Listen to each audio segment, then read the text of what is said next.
Selamat menunaikan ibadah sholat maghrib bagi Anda yang menjalankan, khususnya di wilayah Jakarta dan sekitarnya.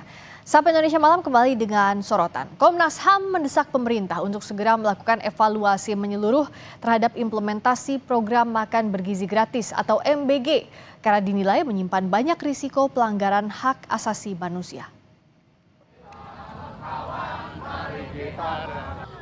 Setelah aksi mahasiswa yang mempersoalkan program makan bergizi gratis, kini Komisi Nasional Hak Asasi Manusia Komnas HAM juga menyoroti program MBG.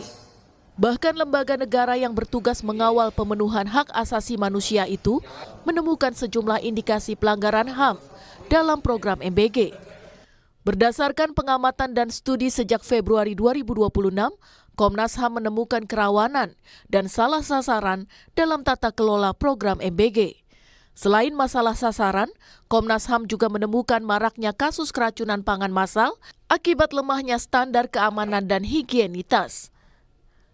Komnas HAM juga bilang ada persoalan lemahnya perlindungan kerja bagi petugas satuan pelayanan serta adanya tindakan intimidasi atau pelaporan ke polisi terhadap masyarakat yang menyampaikan kritik di media sosial. Adanya indikasi kuat telah terjadinya pelanggaran HAM dalam pelaksanaan program MBG, diantaranya pelanggaran terhadap hak atas kesehatan, satu, kedua hak anak, kemudian yang ketiga hak atas pangan, keempat hak atas kebebasan berpendapat dan berekspresi, kelima hak atas informasi, ketujuh hak atas pekerjaan yang layak, dan kedelapan hak atas pemulihan bagi korban. Komnas HAM merasa penting untuk menyampaikan 9. Jadi kami ada 9 rekomendasi kepada pemerintah untuk mendorong perbaikan tata kelola MBG. Pelaksanaan program MBG juga menjadi perhatian kelompok mahasiswa dalam aksi unjuk rasa di berbagai daerah. Selain menuntut perbaikan ekonomi, mereka meminta evaluasi program MBG. Kami meminta agar harga bahan pokok dan juga BBM diturunkan. Kami meminta dihentikan program-program prioritas pemerintah seperti MBG dan juga Kopnya. Kita menuntut untuk pemberhentian MBG sementara, yang dimana kita melihat adanya dengan kondisi ekonomi hari ini, tapi MBG itu terus diberjalankan, karena itu cukup menguras APBN dan cukup mengganggu konsentrasi ekonomi yang hari ini terjadi. Bahkan kritikan soal program MBG juga disampaikan saat pertemuan mahasiswa dengan Wakil Presiden Gibran Rakabuming Raka. Untuk memperbaiki dan mengevaluasi segala bentuk yang janggal di negara hari ini. Tentunya MBG dan KDMP kan waktu kepada pemerintah hari ini 5 kali 24 jam ketika tuntutan-tuntutan yang kami sampaikan, maka kami tetap akan di dalam untuk melakukan apa aja tadi. Kepala Badan Komunikasi Pemerintah RI, Bakom RI, Muhammad Kodari, menjawab aksi mahasiswa yang terjadi pekan ini. Kodari menyebut Presiden Prabowo Subianto adalah panglima terdepan menghentikan pemborosan APBN. Kodari mengatakan, mengenai tuntutan pertama, misalnya terkait pemborosan APBN yang dilakukan oleh Pak Prabowo, justru selama ini adalah menghentikan pemborosan di berbagai sektor. Jadi kalau soal kebocoran, Bapak Presiden adalah panglima paling depan, panglima dalam melawan kebocoran. Karena itu, beliau harus didukung oleh teman-teman mahasiswa. Setelah kasus korupsi terkuak, Badan Gizi Nasional berjanji memperbaiki tata kelola program makan bergizi gratis. BGN juga berjanji akan melakukan efisiensi anggaran. Tim Liputan, Kompas TV. Komnas HAM mendesak pemerintah untuk mengevaluasi menyeluruh terhadap implementasi program makan bergizi gratis atau MBG karena dinilai menyimpan banyak risiko pelanggaran hak asasi manusia. Kita akan membahasnya bersama dengan Komisioner Komnas HAM, Pramono Ubaid Tantowi, dan juru bicara Partai Gerindra, Astro Feligent. Selamat malam, Mas Pramono, juga Mas Astro. Ya, selamat malam, Mbak. Pramono. Terima kasih sudah hadir di diskusi Sapa Indonesia Malam. Saya ke Mas Pramono dulu.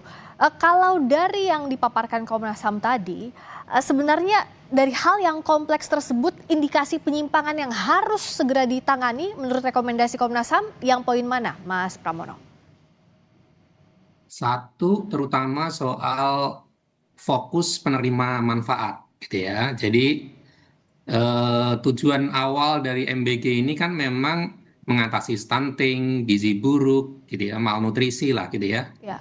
Itu tujuannya bagus, gitu. Karena memang harus kita akui di masyarakat kita masih banyak keluarga prasejahtera yang anak-anaknya mengalami gizi buruk. Nah, karena itu ketika program ini dijalankan dan diberikan kepada semua siswa dari semua kalangan, maka potensi apa namanya ketidaktepatan sasarannya menjadi sangat tinggi gitu. Kalau dari studi yang kami lakukan, inclusion errornya gitu ya, jadi kelompok sasaran yang seharusnya tidak menerima MBG itu kira-kira 36%, jadi lebih dari sepertiga itu penerima MBG itu adalah masyarakat yang seharusnya tidak menerima gitu. Jadi itu pertama. Lalu yang kedua, mitigasi risiko apa namanya keracunan pangan itu juga harus diperbaiki di banyak hal gitu. Jadi dari sisi misalnya dari sisi standar minimal saja SLHS gitu ya. Seharusnya sejak awal ketika SPBG berdiri itu harus sudah memiliki SLHS gitu ya, sertifikat layak higien sanitasi. Tapi sampai Mei kemarin dari 27.000 sekian SPBG yang berdiri baru 57% yang punya SLHS, padahal itu adalah standar minimal. Gitu. Lalu soal Ya. IPA-nya, lalu soal pegawai apa namanya petugas pengolah makanannya itu jadi masih banyak sekali yang harus apa namanya diperbaiki untuk memitigasi risiko keracunan pangan. Belum lagi soal apa namanya mekanisme tanggap darurat gitu ya, pertanggungjawaban, lalu kemudian apa namanya hak atas pekerjaan yang layak bagi para pegawai SPPG.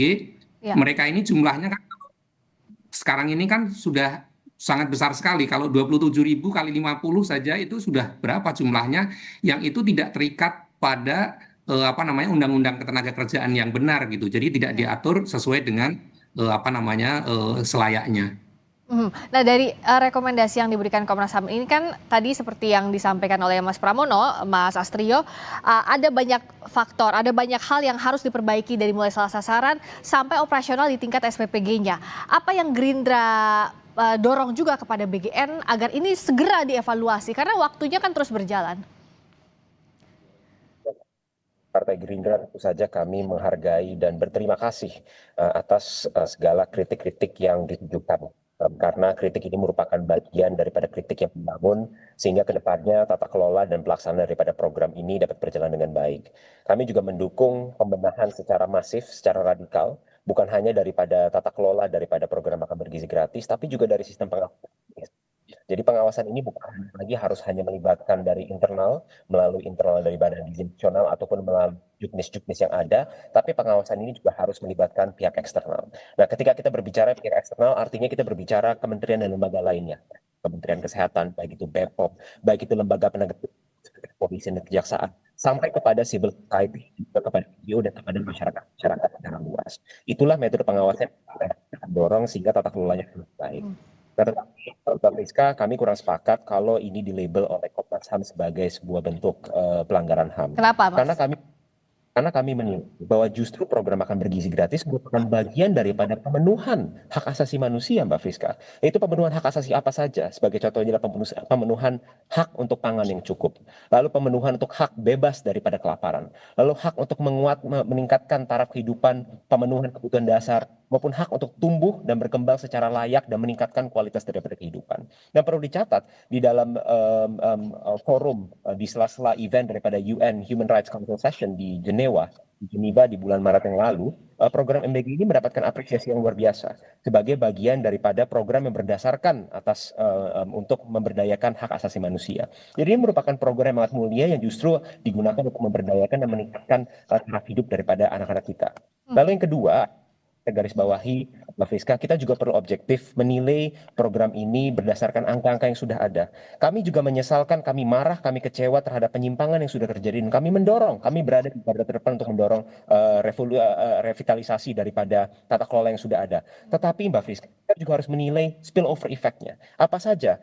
Data dari kuartal 1 di BPS sudah menunjukkan program MBG ini berkontribusi terhadap pertumbuhan konsumsi sebesar 5,5%, terhadap pertumbuhan daripada sektor pertanian yang mencapai hampir 5%, maupun pertumbuhan dari subsektor peternakan yang mencapai double digit di sekitar 10-11%. Nah, ini merupakan angka nyata. Belum lagi kalau kita berbicara hampir 2 juta tenaga kerja yang diserap langsung oleh dapur-dapur maupun supplier-supplier yang juga jumlahnya berada di kisaran jutaan supplier yang berhasil petani nelayan.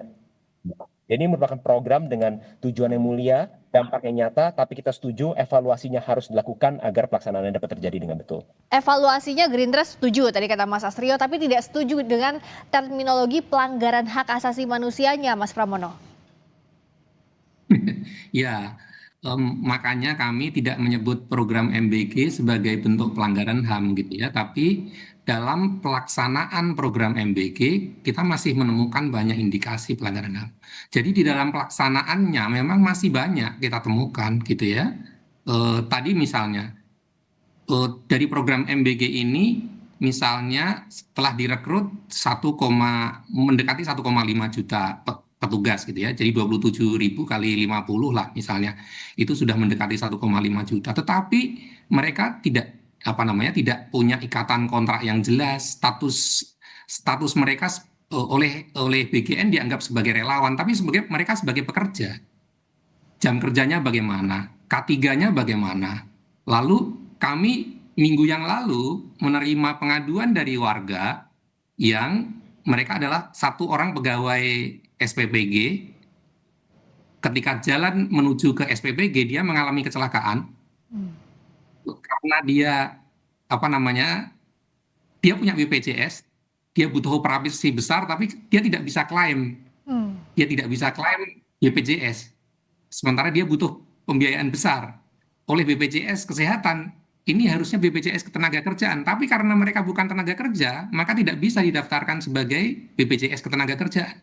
Itu contoh bagaimana 1,5 juta orang itu rentan mengalami pelanggaran hak asasi manusia jika ini tidak diperbaiki dari sisi jaminan sosial ketenagakerjaannya, belum lagi soal jam kerjanya, soal K3-nya gitu.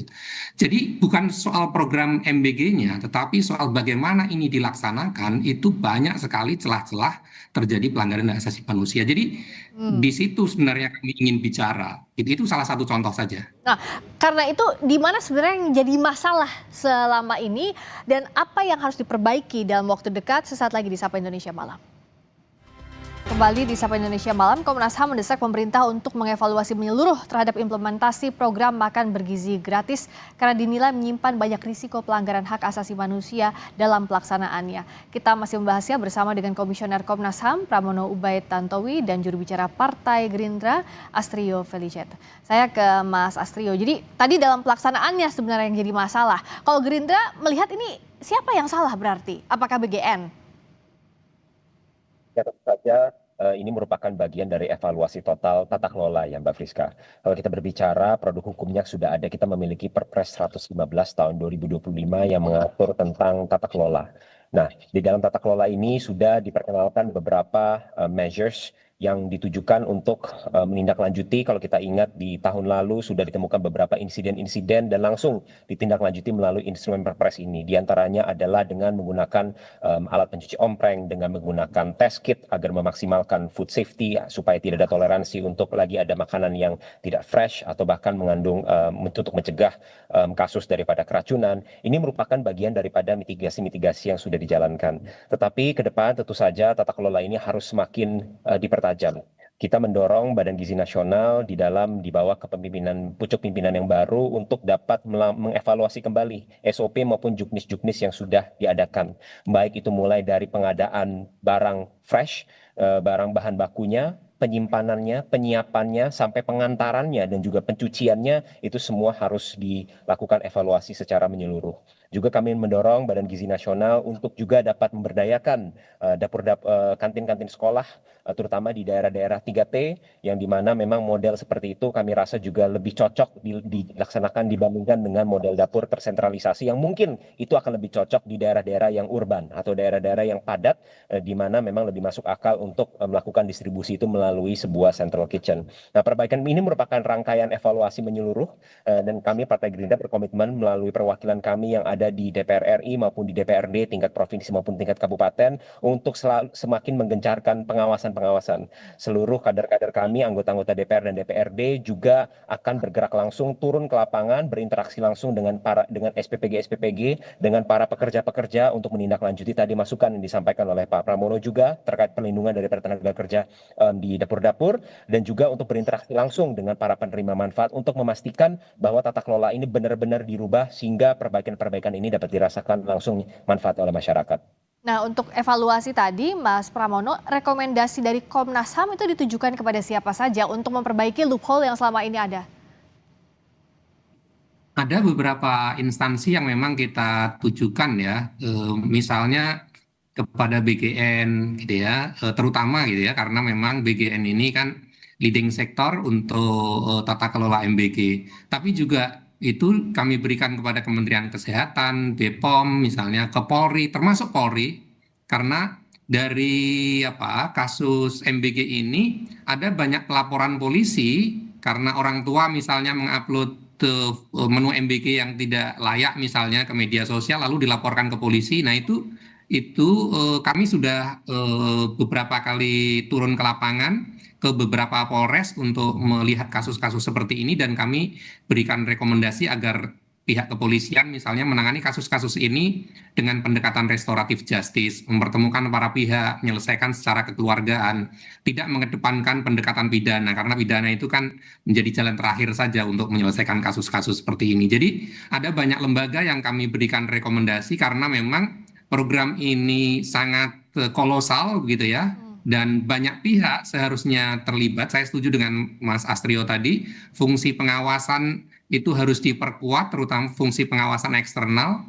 Di Perpres memang menyebutkan peran Kementerian Kesehatan, BPOM, dan lain sebagainya, tetapi fakta di lapangan mereka nggak bisa bergerak apa-apa juga, karena mereka nggak ada dukungan anggaran sama sekali gitu. Kami turun ke lapangan ketemu beberapa dinas kesehatan di kabupaten kota, ya mereka bisa berperan tapi sangat minimal sekali, hanya pada mengeluarkan SLHS. Di luar itu sangat kecil sekali peran mereka.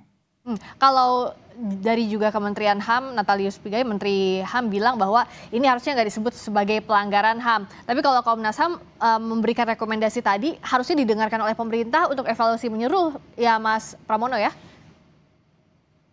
Ya, saya kira Komnas HAM dalam konteks ini samalah dengan KPK yang pada bulan April lalu memberikan 8 rekomendasi atau 7 rekomendasi misalnya. Lalu KPAI pada bulan Juni, awal Juli kemarin juga menyampaikan rekomendasi perbaikan, dan hari ini Komnas HAM menyampaikan 9 rekomendasi perbaikan dalam kerangka melihat bahwa perbaikan MBG ini bukan hanya dari aspek-aspek soal regulasi, tata kelola, pengawasan, tapi juga menyentuh pada aspek hak asasi manusianya gitu. Ya. Nah, agar tujuan yang baik, program yang baik ini bisa berjalan baik pula, tidak mengulang kesalahan sebelumnya atau bahkan ada korupsi di sana, Mas Astrio, apa yang bisa didorong oleh Gerindra sebagai partai pemerintah agar programnya Pak Prabowo ini bisa berhasil dengan menindaklanjuti apa yang disampaikan Komnas HAM? Saya rasa itu rekomendasi yang baik sekali dari Komnas HAM. Sepakat, itu merupakan rekomendasi yang saya rasa secara spirit itu kita memiliki spirit yang sama, yaitu bagaimana caranya agar program yang memiliki tujuan yang baik, dampak yang baik ini benar-benar tujuan dan dampak ini dirasakan oleh masyarakat. Nah, maka itu Mbak Friska, Partai Gerindra akan terus menjalankan fungsi pengawasan DPR RI, mendorong pemerintah untuk 2 hal. Yang pertama adalah memperketat pengawasan tadi yang seperti saya sampaikan, baik itu maupun eksternal, melibatkan kementerian lembaga dan juga civil society dan juga masyarakat luas. Tapi yang paling penting adalah Mbak Friska, ini kedepannya evaluasinya harus dijalankan secara transparan. Update-update dan perbaikan-perbaikan ini harus secara rutin disampaikan kepada masyarakat. Dan apabila memang di dalam pelaksanaannya masih terdapat kekurangan-kekurangan dan ada kritik daripada masyarakat, dari NGO, dari LSM-LSM, kritik-kritik maupun masukan ini semuanya harus dapat didengarkan, dievaluasi, diterima dan ditindaklanjuti. Semuanya tidak lain dan tidak bukan agar pelaksanaan daripada program yang baik ini dampaknya benar-benar dapat dirasakan oleh masyarakat. Dan kami yakin apabila ini dijalankan dengan benar, maka tujuan utama daripada program makan bergizi gratis yaitu di jangka pendek itu adalah memberdayakan perekonomian lokal, pekerjaan-pekerja lokal, memberdayakan petani nelayan, dan dalam jangka panjang kita berinvestasi pada sumber daya manusia kita agar menjadi sumber daya manusia yang unggul. Insya Allah bisa dapat tercapai dan Indonesia bisa mendapatkan mencapai tujuan kita untuk menjadi sebuah negara yang makmur dan adil. Semuanya harus dalam satu visi yang sama agar program ini bisa berjalan dengan baik sesuai dengan tujuan awalnya. Terima kasih Mas Astrio Feligent, juru bicara Partai Gerindra. Terima kasih juga Mas Pramono Ubaid Tantowi, Komisioner Komnas HAM. Selamat malam.